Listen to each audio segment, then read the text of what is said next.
47% of millionaires built their wealth through owning a business. But most of those businesses are not tech startups or flashy brands. Simple, repeatable services that quietly compound cash flow month after month. While everyone else chases the next big opportunity, these people are quietly getting rich with boring but stable businesses without anyone noticing. When you look at the businesses with the highest success rates, laundromats, self-storage facilities, and vending machine routes stand out with success rates above 90%. Meanwhile, most trendy startups get buried in their first few years. By the end of this talk, you will have learned those 6 ordinary business models that produce wealth. You will see the filters used to select these models, and you will clearly understand exactly which month the cash flow surpassed the salary. And you will grasp this: being ordinary is not an insult.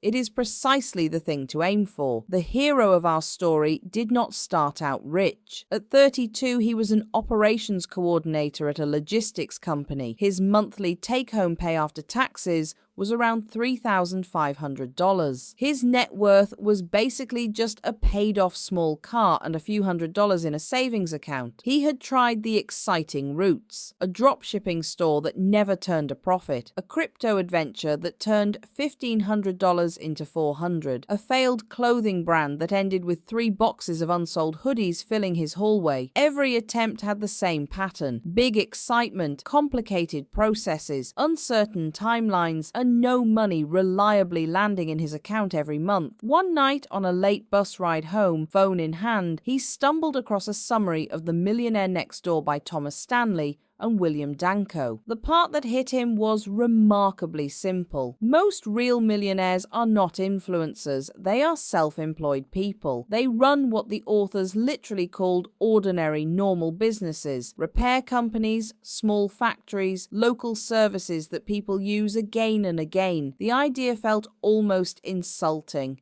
He had always been chasing a clever concept, clever branding, a clever niche. Now here was a book saying, be the boring owner of a necessary service and let time do the rest. He decided to treat this not as a quote, but as an experiment in his own life. Over the next year, he dove into deep research. He followed threads in entrepreneur communities, looked at listings of small local businesses for sale, and noticed that the same types of businesses kept appearing in millionaire stories. Not glamorous, not complicated, but relentlessly stable. 6 types in particular kept showing up. This is where the journey begins, and perhaps where yours might too. The first ordinary business: laundromats. He almost skipped this category. Who even uses those anymore, he thought. Then he looked at the numbers. Urban areas packed with renters, people without washing machines in their apartments, families who go to the laundromat for large bedding even when they have a machine at home. What mattered was not the romance, it was the pattern. Every single week people need clean clothes. They pay in small amounts. They come back without you reminding them. He found a laundromat 15 minutes from his home. The owner was in his late 50s, tired and ready to retire. Revenue was steady, but the place looked like it had not been touched in years. The asking price was around $200,000. Monthly net income after all expenses was about $3,500. He did not have that much cash, so he structured it the way an ordinary millionaire would. He sold his car, bought a cheaper one, used a small line of credit, and put together a down payment of around $30,000. The seller agreed to finance the rest over 7 years if he took over quickly and kept the staff. Month 1 as owner,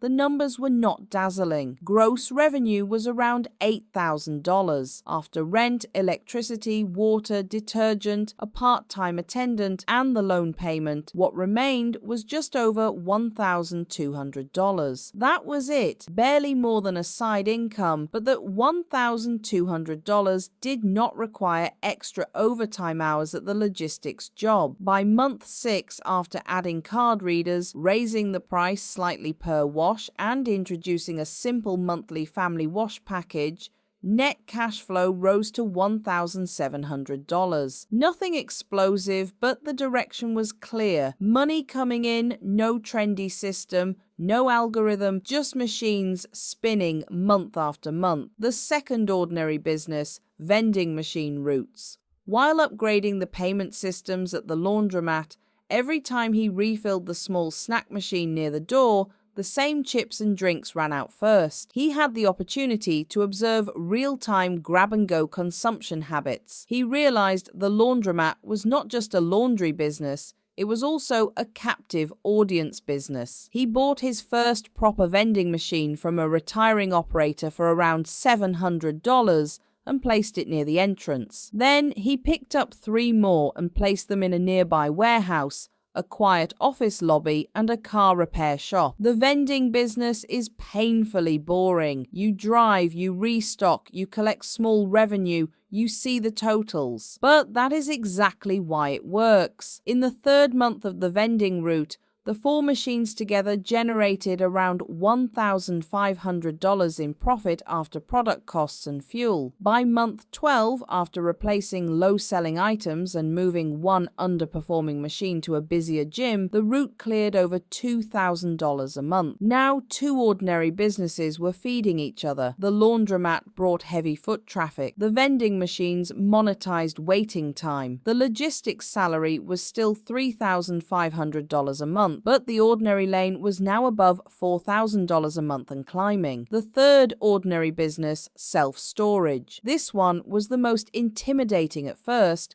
because the numbers were bigger. In investor analyses, he kept seeing the same point. Storage is a business built on one powerful psychological pattern. People do not like letting go of their stuff. Once they put their boxes, furniture, or inventory into a unit, they keep paying rent for months, sometimes years. Even when they tell themselves, I will clear it out next month, that month rarely comes. He did not jump straight into buying a large facility. Instead, he formed a partnership. He met a small contractor who owned a piece of land behind an industrial park. The contractor wanted to build storage but could not stand operations. The cash flow from the laundromat and vending route and the operational experience came into play right at this point. A simple partnership was formed. He financed 31% of the construction cost and took on all day-to-day operations, software, and tenant screening. The contractor contributed the land and construction expertise. In the first year, the small storage facility housed 24 units. By month 9, 18 units were rented at an average of around $40 per month. Debt payments and shared expenses took a large cut, but once occupancy stabilized, his monthly share climbed above $1,500. Adding this to the laundromat and vending route, the ordinary empire was now generating over $6,000 a month after costs. This had finally surpassed the salary. At this point, something clicked. He realized the type of business mattered less than the pattern behind all 3. Small, recurring payments, services people feel they need, behavior that automatically brings them back. Before moving on to the pattern that took things from extra income to millionaire status, let us finish the 6 ordinary business types that keep appearing again and again in real-world millionaire stories. The 4th ordinary business, car washes. Not the giant branded tunnels you see on highways, simple local car washes. A car wash is a perfect example of unglamorous leverage. You invest in equipment once, water, soap, brushes, vacuums, and then you let volume do the heavy lifting. Case studies that were examined revealed something interesting. A basic car wash can generate high revenue with modest staffing, and the land beneath it often becomes the real asset. When sale listings were researched, a small facility with 4 wash bays was listed at around $300,000 with claimed annual net income of $75,000. What matters for you is not whether those specific numbers are perfect. What matters is seeing the pattern again. Simple service, few moving parts. People come and pay without thinking too hard whenever their car gets dirty. The 5th ordinary business, pest control or similar recurring services. In almost every entrepreneur forum, there were posts from owners of pest control, pool cleaning, lawn care, and similar services. The theme was always the same. Customers sign up once and stay on a regular route. Revenue is predictable. Imagine a route of 82 homes.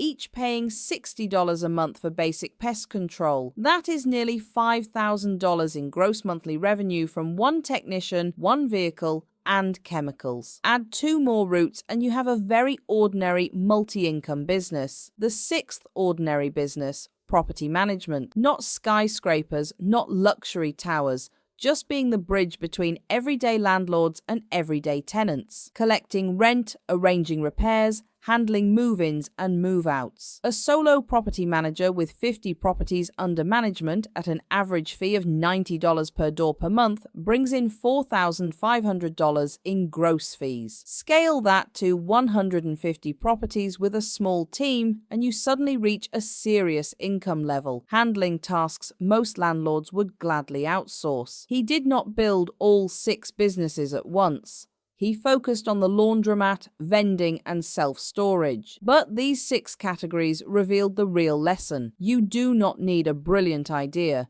You need an ordinary one that survives. This is the most important point, the thing he wished he had understood at 22 instead of 32. In The Millionaire Next Door, Stanley and Danko pointed out that 2/3 of millionaires are business owners. Many of them run companies that most people would call ordinary or even dull. In subsequent research, when modern millionaire surveys and online communities were examined, the same supporting pattern kept appearing. People who quietly built serious wealth were most often in pest control, car washes, storage, vending, laundry, and property services. They were all using the same 3 underlying filters, whether they knew it or not. First filter, customers pay at least once a month without needing to be chased. Laundry, storage, pest control, property management, even vending machines in the right locations all pass this test. They tie into habits. Clothes get dirty. Houses collect bugs. Tenants stay. Second filter, the customer's decision is low drama.